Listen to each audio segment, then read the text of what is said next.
महिला पहलवानों के साथ साथ किया, उसको लेकर अब देश भर में कहीं न कहीं दिल्ली पुलिस को लेकर खुशी हो रही है। मेरे साथ चंद्रशेखर आजाद मौजूद हैं। रात को जिस तरीके की चीजें हुई, पहले उस पर क्या कहना है आपको? अब तुमने तो खुद बताया कि दिल्ली पुलिस की खुशी हो रही है। मुझे दिल्ली पुलिस से ज्यादा जो इस देश की गरिमाएं, पहचान, इस देश की मान्यताएं रही हैं कि यहाँ महिलाओं को, बेटियों को खूब सम्मान दिया जाता है, पूजा जाता है। उन जो है उनको जो ठेस पहुंची, भाई आप ये समझिए, ये वो बेटियां हैं जिन्होंने देश को गौरवान्वित महसूस करा। और एक खिलाड़ी एक दिन में तैयार नहीं होता, उसके लिए बहुत मेहनत करनी पड़ती है। कल उनके साथ जो रवैया हुआ, उनको अपमानित किया गया, गालियां दी गई, मारपीट की गई और गलत तरीके से छुआ गया। अगर रक्षक ही भरक्षक के रोल में आ जाए तो फिर न्याय कहाँ से हो, सुरक्षा कहाँ से हो? सुप्रीम कोर्ट ने कहा कि उनको प्रोटेक्ट करो। उनको प्रोटेक्ट करने की जगह पुलिस ने उनको टॉर्चर, जिम्मेदारी भी दिल्ली पुलिस को ही दी गई थी। मैं वही कह रहा हूँ, जिनको जिम्मेदारी दी गई वही टॉर्चर करने पे आ जाएं, वही मारने पीटने पे, गाली गलौज करने पे आ जाएं, तो आप समझिए कि सत्ता का संरक्षण इतना मजबूत है कि सुप्रीम कोर्ट को भी वो सुप्रीम कोर्ट के जो आदेश है उसको भी पीछे हटा के वो बस कोशिश कर रहे हैं किस तरह से अपने सांसद को बचाएं। आपको क्या लगता है, रात को ये धरना खत्म करने की कोशिश की कवायद थी, क्या लग रहा है? मैंने बहुत सारे प्रोटेस्ट देखे। हर प्रोटेस्ट का पहला चरण यही, पहले कभी कुछ अन्य लोग आते हैं, नहीं, कभी कोई अन्य लोग आते हैं, वो गोली चला देते हैं। कभी कोई आता है वो मारपीट कर देता है, कभी कोई आता है कोई नारा लगा जाता है जिससे आंदोलन बदनाम हो जाए। और फिर पुलिस का रवैया हम लंबे समय से देख रहे हैं कि पुलिस मारपीट करती है, पुलिस डिटेन करती है। रात के आपने देखा मीडिया के लोग क्या घुस पाए, ऐसा क्यों हुआ? जंतर मंतर पे हम कुछ पत्रकारों को डिटेन किया गया। आप इस बात को समझो कि ये अघोषित इमरजेंसी है और ये दिल्ली में किसी गांव में नहीं है। ये एक ऐसी इमरजेंसी है जो नहीं, जिसको घोषित नहीं किया गया। लेकिन सच ये है, इससे एक विरोध भी पैदा हो रहा है जमीन में, और किसी चीज को अगर आप बहुत ज्यादा दबाओगे तो वो उतनी, उससे ज्यादा दुगनी ताकत से वो रिएक्शन करेगा। आप जितना इनको दबाओगे, इन बच्चियों को, जितना इनका शोषण करोगे, जितना आप इनको डराने का काम करोगे, इनके हौसले मजबूत होंगे। देखो, जब मैं जेल नहीं गया था ना, तो मुझे मेरे दिल में एक जेल का खौफ था, जेल एक डर था। जैसा मैं जेल गया मुझे पता लगा यहाँ तो इंसान ही रहते हैं, ये तो बहुत अच्छी जगह है, ये तो सीखने की जगह आत्मचिंतन की, तो मेरा हुआ निकल गया। जितना इनको टॉर्चर करेंगे, जो उन्होंने नहीं सीखा सीख जाएंगे। जब ये सीख जाएंगे फिर सरकार थोड़ी डरेंगे। मतलब ये सरकार मजबूत कर रही है पहलवानों को, ये इनको मजबूत कर रही है। ये इसका जोर उनको अखाड़े में भी दिखाने का जोर मौका मिलेगा, दांव पेच उनके बढ़ेंगे। लेकिन इससे जो सरकार की छवि और इन कार्यों से जो समर्थन पहलवानों के पक्ष में खड़ा हो रहा है, वो ऐसा विस्फोटक होगा कि सरकार उसको नहीं समझ। आप पहले भी आए थे, अपना समर्थन दिया था और आज फिर आए हैं। किसान आंदोलन की बात करें, आप वहां पे भी गए थे, बहुत सारे आंदोलन हुए, आप वहां पे भी गए। आपको लगता है कि देश में जिस तरीके के हालात बनाए जा रहे हैं या बन रहे हैं, ये राजनीति है या साजिश? अगर हम एक लाइन में बात करें, अगर पहली एप्लीकेशन पे पुलिस ने एफआईआर दर्ज कर दी और जिस तरह से न्याय सम्मत, कानून सम्मत कार्रवाई होती वो हो गई, शायद ना ये यहाँ बैठे होते, ना कोई इनकी मदद को आते। पिछली बार भी आए थे, इन्होंने मना किया, कोई नहीं आया।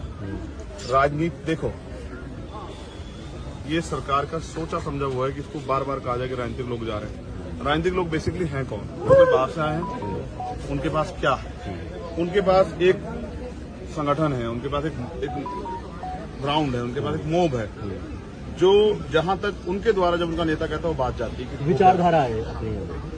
तो इसलिए सरकार डरती है कि राजनीतिक दल शामिल ना हो। और राजनीतिक दल की जिम्मेदारी, अगर सरकार द्वारा कहीं अन्याय हो या कोई भी अन्याय हो, वो उस पर अपनी आवाज उठाए। तो हम अपनी जिम्मेदारी अदा कर रहे हैं। मैं पिछली बार आया था, मगर मुझे उम्मीद नहीं थी कि सरकार इतनी गिर जाएगी, इस हद तक गिर जाएगी अपने एमपी को बचाने में। सुप्रीम कोर्ट ने अभी जो उनकी सुनवाई चल रही है, महिला पहलवानों के साथ साथ किया, उसको लेकर अब देश भर में कहीं न कहीं दिल्ली पुलिस को लेकर खुशी हो रही है। मेरे साथ चंद्रशेखर आजाद मौजूद हैं। रात को जिस तरीके की चीजें हुई, पहले उस पर क्या कहना है आपको? अब तुमने तो खुद बताया कि दिल्ली पुलिस की खुशी हो रही है। मुझे दिल्ली पुलिस से ज्यादा जो इस देश की गरिमाएं, पहचान, इस देश की मान्यताएं रही हैं कि यहाँ महिलाओं को, बेटियों को खूब सम्मान दिया जाता है, पूजा जाता है।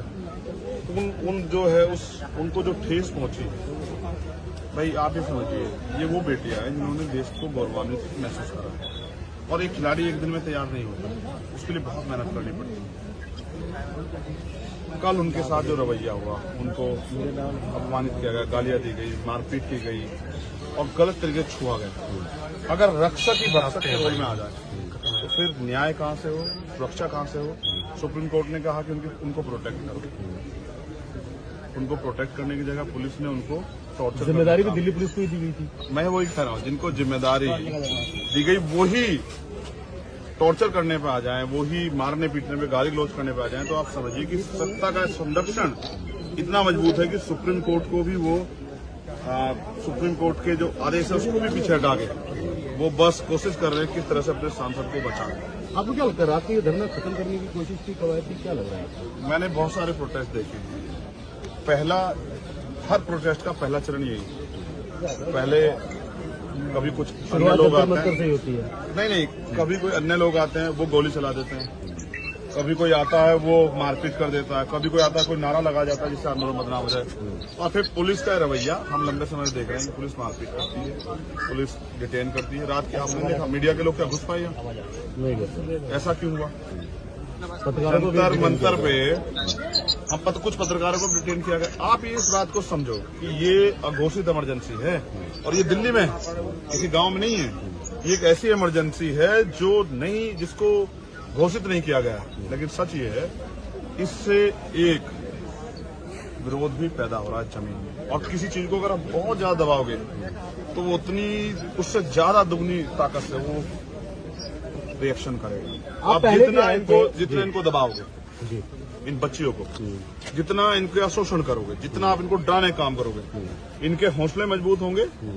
देखो, जब मैं जेल में गया था ना, तो मुझे मेरे दिल में एक जेल का खौफ था, जेल एक डर था। जैसा मैं जेल गया मुझे पता लगा यहाँ तो इंसान ही रहते हैं, ये तो बहुत अच्छी जगह है, ये तो सीखने की जगह आत्मचिंतन की, तो मेरा हुआ निकल गया। जितना इनको टॉर्चर करेंगे, जो उन्होंने नहीं सीखा सीख जाएंगे।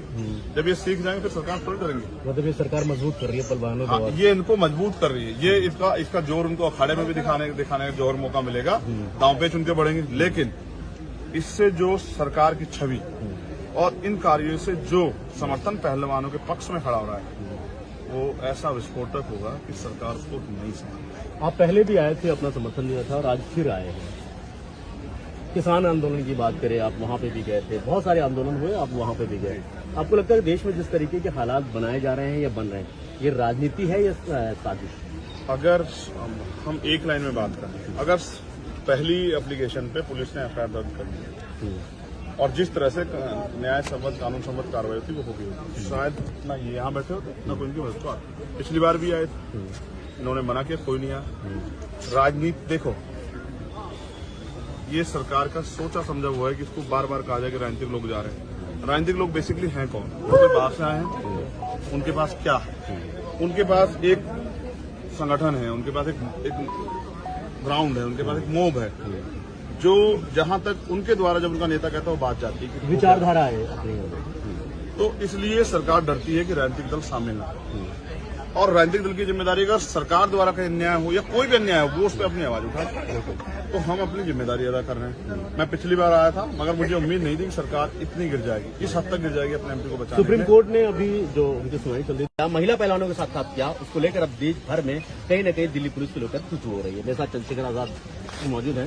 रात को जिस तरीके की चीजें हुई, पहले उस पर क्या कहना है आपको? अब तुमने तो खुद बताया कि दिल्ली पुलिस की खुशबू हो रही है। मुझे दिल्ली पुलिस से ज्यादा जो इस देश की गरिमाएं, पहचान, इस देश की मान्यताएं रही है कि यहाँ महिलाओं को, बेटियों को खूब सम्मान दिया जाता है, पूजा जाता है, उन जो है उनको जो ठेस पहुंची, भाई आप ये समझिए, ये वो बेटियां हैं जिन्होंने देश को गौरवान्वित महसूस करा। और एक खिलाड़ी एक दिन में तैयार नहीं होता, उसके लिए बहुत मेहनत करनी पड़ती है। कल उनके साथ जो रवैया हुआ, उनको अपमानित किया गया, गालियां दी गई, मारपीट की गई और गलत तरीके से छुआ गया। अगर रक्षक ही भक्षक के रोल में आ जाए तो फिर न्याय कहाँ से हो, सुरक्षा कहाँ से हो? सुप्रीम कोर्ट ने कहा कि उनको प्रोटेक्ट करो। उनको प्रोटेक्ट करने की जगह पुलिस ने उनको टॉर्चर, जिम्मेदारी भी दिल्ली पुलिस को ही दी गई थी। मैं वही कह रहा हूँ, जिनको जिम्मेदारी दी गई वही टॉर्चर करने पे आ जाएं, वही मारने पीटने पे, गाली गलौज करने पे आ जाएं, तो आप समझिए कि सत्ता का संरक्षण इतना मजबूत है कि सुप्रीम कोर्ट को भी वो सुप्रीम कोर्ट के जो आदेश है उसको भी पीछे हटा के वो बस कोशिश कर रहे हैं किस तरह से अपने सांसद को बचाएं। आपको क्या लगता है रात को ये धरना खत्म करने की कोशिश की कवायद थी, क्या लग रहा है आपको? मैंने बहुत सारे प्रोटेस्ट देखे। पहला, हर प्रोटेस्ट का पहला चरण यही। पहले कभी कुछ अन्य लोग आते हैं, से होती है। नहीं, कभी कोई अन्य लोग आते हैं वो गोली चला देते हैं, कभी कोई आता है वो मारपीट कर देता है, कभी कोई आता है कोई नारा लगा जाता है जिससे आंदोलन बदनाम हो जाए। और फिर पुलिस का रवैया हम लंबे समय से देख रहे हैं कि पुलिस मारपीट करती है, पुलिस डिटेन करती है। रात के आपने देखा मीडिया के लोग क्या घुस पाए यहाँ? नहीं घुस। ऐसा क्यों हुआ? जंतर मंतर पे हम कुछ पत्रकारों को डिटेन किया गया। आप ये इस बात को समझो कि ये अघोषित इमरजेंसी है और ये दिल्ली में किसी गांव में नहीं है। ये एक ऐसी इमरजेंसी है जो नहीं, जिसको घोषित नहीं किया गया। लेकिन सच ये है, इससे एक विरोध भी पैदा हो रहा है जमीन में, और किसी चीज को अगर आप बहुत ज्यादा दबाओगे तो वो उतनी, उससे ज्यादा दुगनी ताकत से वो रिएक्शन करेगा। आप जितना इनको दबाओगे, इन बच्चियों को, जितना इनका शोषण करोगे, जितना आप इनको डराने का काम करोगे, इनके हौसले मजबूत होंगे। देखो, जब मैं जेल नहीं गया था ना, तो मुझे मेरे दिल में एक जेल का खौफ था, जेल एक डर था। जैसा मैं जेल गया मुझे पता लगा यहाँ तो इंसान ही रहते हैं, ये तो बहुत अच्छी जगह है, ये तो सीखने की जगह आत्मचिंतन की, तो मेरा हुआ निकल गया। जितना इनको टॉर्चर करेंगे, जो उन्होंने नहीं भी सीखा सीख जाएंगे। जब ये सीख जाएंगे फिर सरकार थोड़ी डरेंगे। मतलब ये सरकार मजबूत कर रही है बलवानों को। ये इनको मजबूत कर रही है। ये इसका जोर उनको अखाड़े में भी दिखाने का जोर मौका मिलेगा, दांव पेच उनके बढ़ेंगे। लेकिन इससे जो सरकार की छवि और इन कार्यों से जो समर्थन पहलवानों के पक्ष में खड़ा हो रहा है, वो ऐसा विस्फोटक होगा कि सरकार उसको नहीं समझ। आप पहले भी आए थे, अपना समर्थन दिया था और आज फिर आए हैं। किसान आंदोलन की बात करें, आप वहां पे भी गए थे, बहुत सारे आंदोलन हुए, आप वहां पे भी गए। आपको लगता है कि देश में जिस तरीके के हालात बनाए जा रहे हैं या बन रहे हैं, ये राजनीति है या साजिश? अगर हम एक लाइन में बात करें, अगर पहली एप्लीकेशन पे पुलिस ने एफआईआर दर्ज कर दी और जिस तरह से न्याय सम्मत कानून सम्मत कार्रवाई थी वो हो गई, शायद ना ये यहाँ बैठे होते ना कोई इनकी मदद को आते। पिछली बार भी आए थे, इन्होंने मना किया, कोई नहीं आया। राजनीति देखो, ये सरकार का सोचा समझा हुआ है कि इसको बार बार कहा जाए कि राजनीतिक लोग जा रहे हैं। राजनीतिक लोग बेसिकली हैं कौन? वो बाहर से आए हैं, उनके पास क्या है? उनके पास एक संगठन है, उनके पास एक ग्राउंड है, उनके पास एक मोब है, जो जहां तक उनके द्वारा जब उनका नेता कहता है वो बात जाती है, विचारधारा है। तो इसलिए सरकार डरती है कि राजनीतिक दल शामिल ना हो। और राजनीतिक दल की जिम्मेदारी, अगर सरकार द्वारा कहीं अन्याय हो या कोई भी अन्याय हो, वो उस पर अपनी आवाज उठाए। तो हम अपनी जिम्मेदारी अदा कर रहे हैं। मैं पिछली बार आया था, मगर मुझे उम्मीद नहीं थी कि सरकार इतनी गिर जाएगी, इस हद तक गिर जाएगी अपने एमपी को बचाने में। सुप्रीम कोर्ट ने अभी जो उनकी सुनवाई चल रही